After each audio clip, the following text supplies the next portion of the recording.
అయ్యా ప్రకాష్ రాజు గారు, మీరు ప్రభుత్వాలను ప్రశ్నించండి, రాజకీయాలు విమర్శించండి, అందులో ఏ తప్పు లేదు.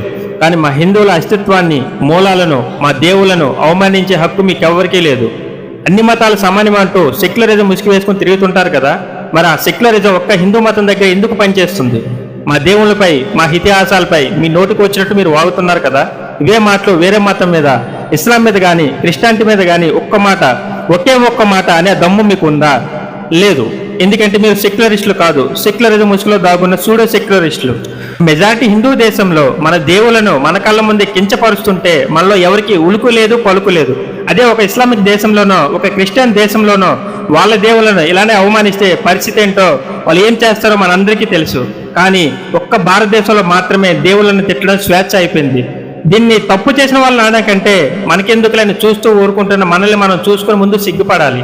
మన సనాతన ధర్మం అందించిన ఈ దేశపు ప్రాచీన జ్ఞానాన్ని, ఈ అద్భుతమైన చరిత్రను రేపటి తరాలకి గర్వంగా అందించాల్సిన బాధ్యత మనపై ఉంది.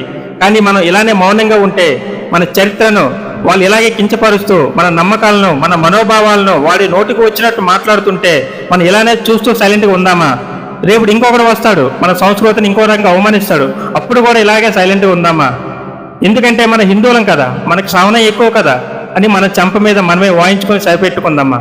నా మాటలు వెనుకున్న ఆవేదన మీకు అర్థమైతే ఇలాంటివి భవిష్యత్తులో జరగకుండా మనం ఏం చేయాలో, ఎవరికి ఎలా బుద్ధి చెప్పాలో కామెంట్స్లో చెప్పండి. మన ధర్మాన్ని కాపాడుకోవడానికి గొంతెత్తండి. ఈ వీడియోను ప్రతి హిందూకు చేరేలా షేర్ చేయండి.